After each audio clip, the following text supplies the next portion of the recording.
told you, doesn't matter what you go through, you're going to hang on in there.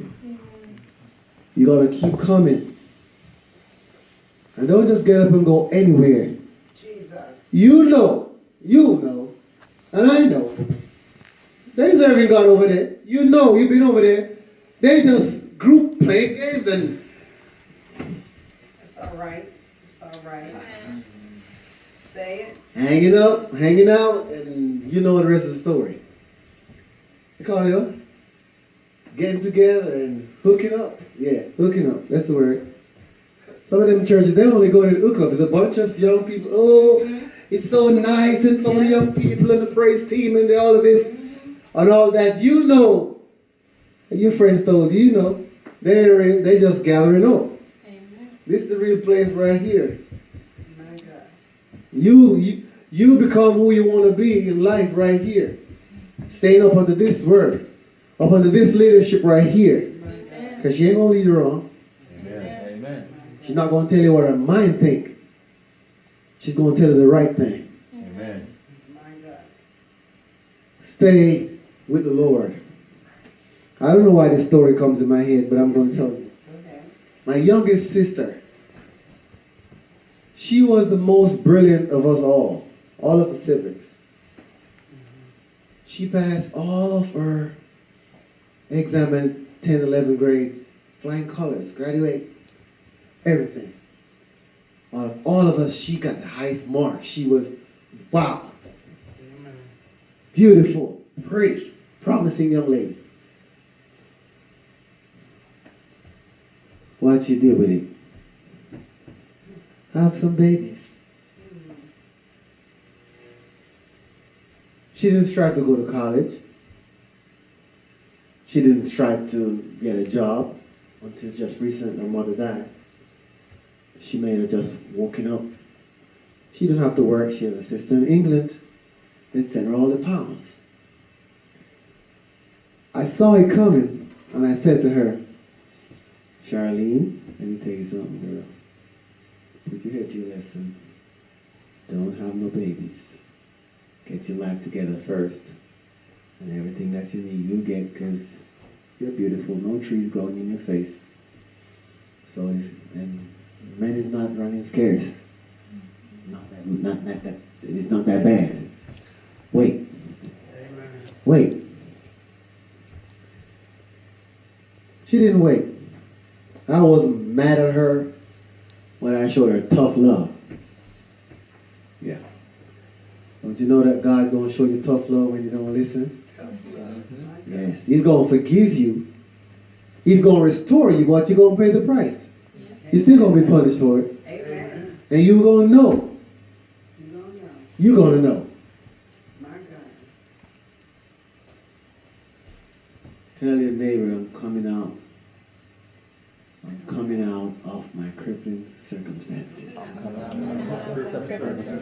The crippling circumstance of your life that is crippling you. Some you can't seem to get over it because your dad wasn't there. My God. My dad wasn't there. He was around, but he wasn't there. I see him by every day, but he wasn't there. He was in the house, but he wasn't there. Right. That's right. My mother wasn't there either.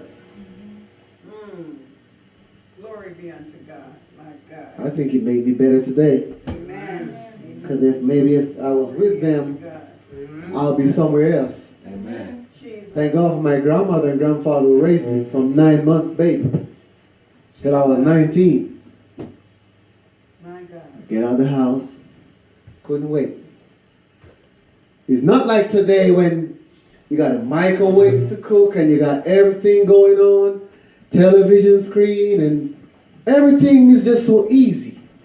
So you could lay up in your bed and sleep. My God. Not like that for me. Got to get up and do some work. Amen. My God. I'm glad to go to school because so much work is at home to do. Yes. Yes. I was the only one home. Everybody was grown and gone. I was the grandbaby.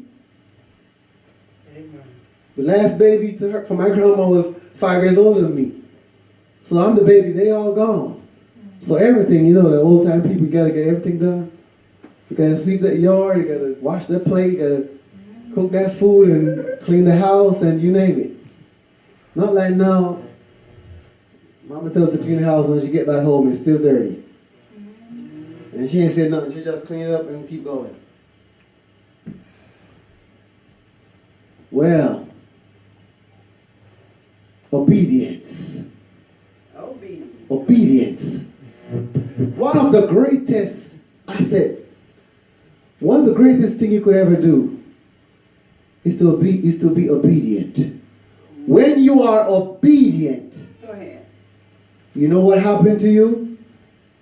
You eat the fruit of the land. My God. You will get the blessing of the Lord.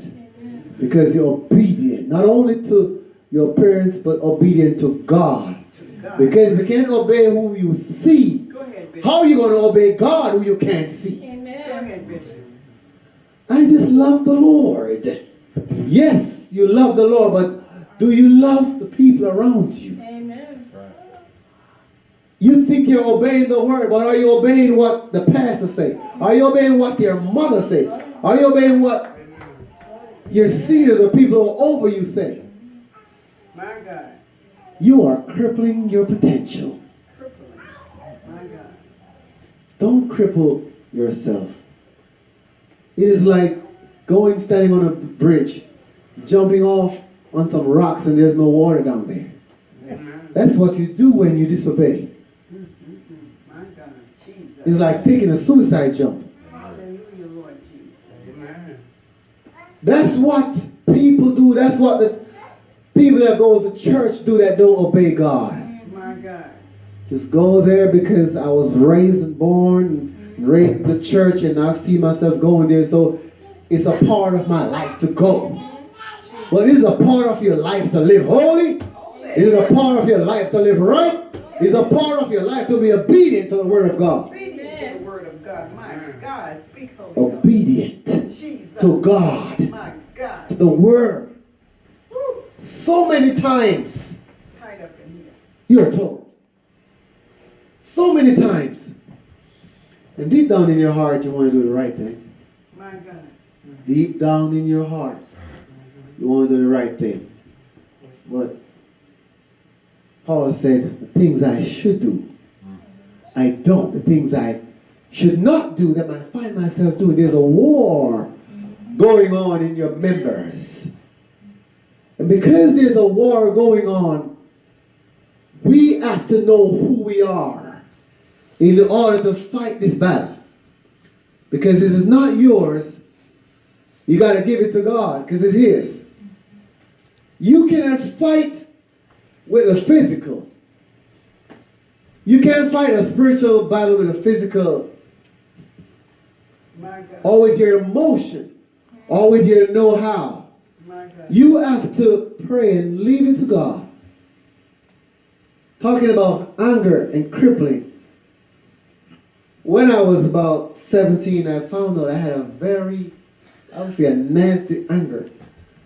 All my father's brothers and all of them have that up until this day. Some of them still do. They grown men, 60s and 70s, and they be going at it when they meet. Jesus. At that age, it was affecting me so bad that I'd be just generally walking or sitting somewhere and my heart just started racing like I'm running so fast. I said, oh my God. Now I'm a teenager, the chemistry of your body is changing. So now grandma is talking to me. I'm getting upset, I'm getting mad, and my heart is like tightening up. I feel like I'm going to pass out, Pastor. I went on a fast and I asked God to remove it. And He did. Amen. And how I know He removed it, 2005 I moved to Georgia from New Jersey. And I started a church in Lithonia, still over there. When I started the church, nobody was there in my family. And years later, this brother came from Boston. When the brother came down, we have the office over there. It was like a house converted to a church, something similar to this, but it's really bigger. And a 2-car garage plus a den converted to a space with over 300 people. So, saying this to say this, The brother moved down. Everybody's moving from everywhere. Want to come to this church. It's like a convention was going on. Power of God was strong and people was delivered and healed by the Holy Ghost. So then he moved down and he had an anger problem. So the office was there and the telephone was hooked up, and he being so technical and going to school for computers, the computer and the phone line was hooked up together, so he could go on there and whatever he do, I had the phone line open up.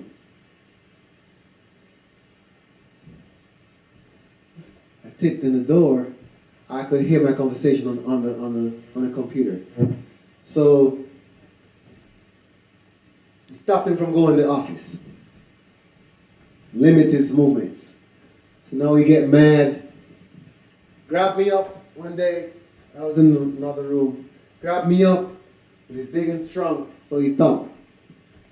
And that when I proved that the anger that I prayed for was gone. Because you know the devil can set you up. The devil can set you up. I have a knife in my room with an orange on the table, and the knife is as point as a needle and long. The blade is about 6 inches long, and it goes off into a point like a sword, and it's like a needle, real pointed. Was right there when he grabbed me up, right in my palm reach. I didn't even get mad. I didn't get glad either. I just get off on it. If that was when I was mad, maybe I'd be a jailhouse preacher today. What I'm saying is we have to let go. It doesn't matter what it is. The anger. Yes. The anger. Yes. We get so angry. Some of us house got so much holes in the walls. That's right. The doors are broken up because we be punching everywhere. That's true. We just punch. Some of us don't punch. We get so mad, man, I just can't do this, man. You just don't know, man. You don't know. You don't know. Jesus. You know what I know? Amen. You need some Jesus. Amen. That's what I know.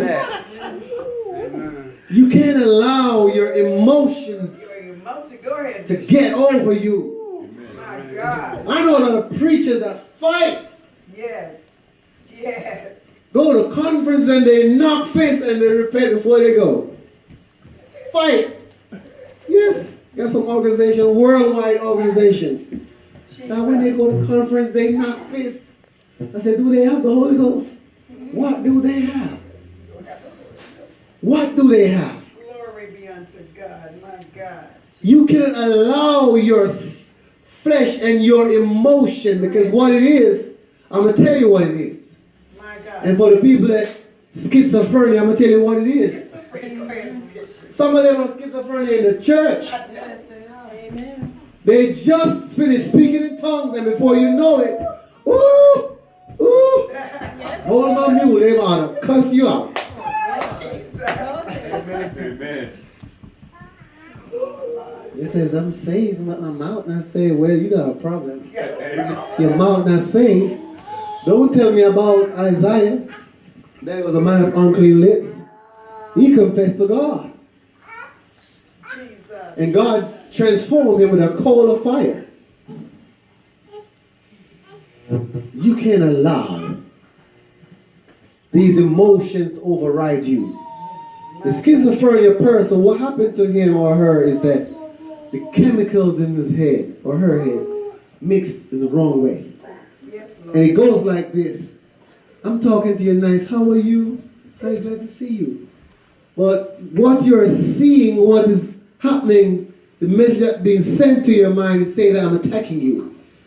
So now I'm cussing at you. I'm talking to you nice, but it seems like I'm cussing. So you just get mad at me and come back at me in that way. That's when the chemicals is mixing wrong.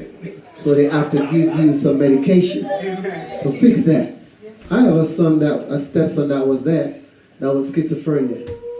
And now I think his mother is more schizophrenic than him. She's not on medication.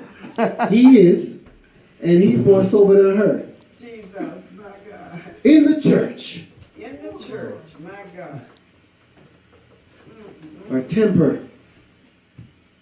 You get so mad so quickly, Jesus.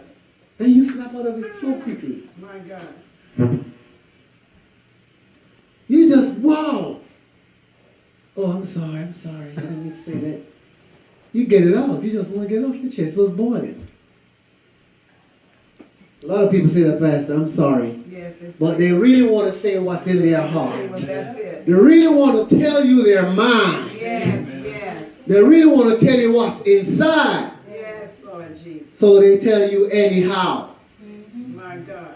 Yes, Lord. And then they say, I'm sorry. They're not sorry. They're glad. Amen. They just need to get it off their chest. And I'm not mad at people that speak their mind.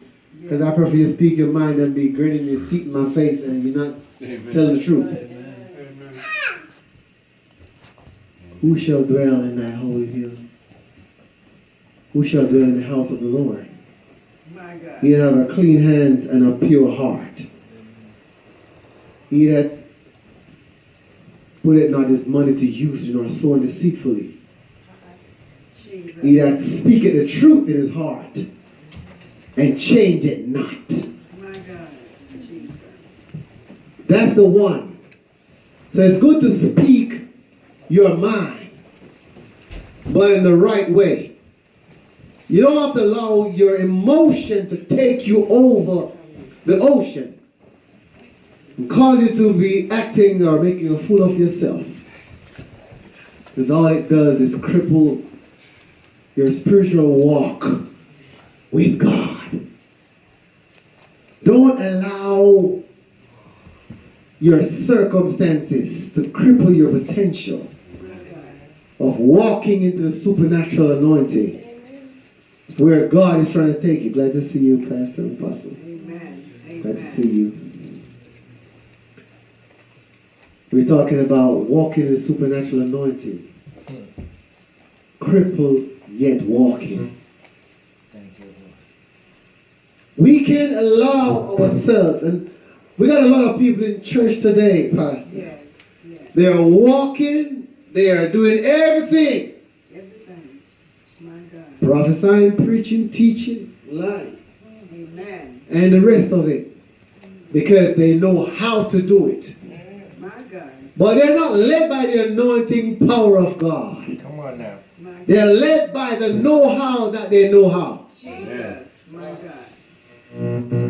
They are crippled by their hurt, yet they're still preaching. My God. They're crippled by the circumstance they go through, but they still preach, they still teach, they still prophesy My God. because they have a gift.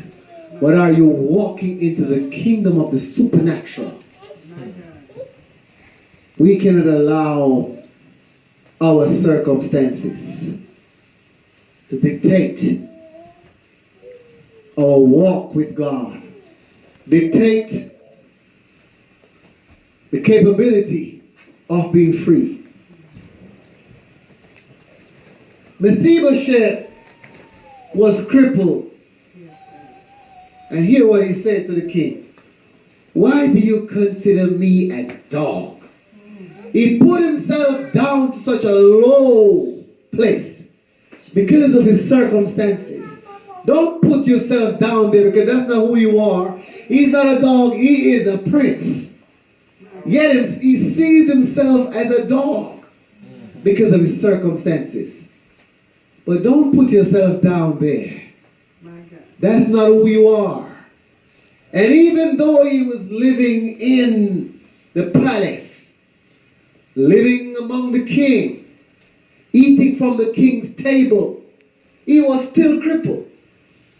That means you can be in the presence of God and his people, yet you're still crippled by your circumstances. Yes. My God. Don't allow yourself to be in the presence of God. Don't allow yourself to be in the presence of the king, eating and feasting at his table, yet you are still crippled by what you go through, or what you are going through, what you've been through. He's crippled because of what he's been through. My God. But are you crippled by what you did or what you're going through? A lot of us are crippled tonight because of what we did. It's not what the devil did to us, what we did to ourselves. Yes, Lord Jesus. What we say, Mm. our words cripple us. Jesus. Nobody would know, your friends would know you have no money. Jesus. It's because you talk about it. So now they come and make up some story to come and get it. Jesus. Or they try to influence the gamble to get it. Amen. Crippling circumstances. Habits.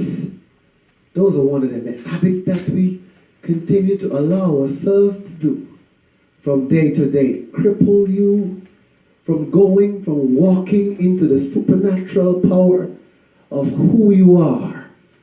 Not allowing your full potential to come forth because of the hurt. And I can't get off the hurt because a lot of people are still hurting. Yes. Amen. Hurting and preaching. Hurting. Yes. And they do everything just the same because it's a routine. Amen. It's no more the divine call of God is just carrying out. Because that's what I do. That's what they do. That's what she does. That's her job or that's her duty. Let us not allow our circumstances to cripple us like the young prince.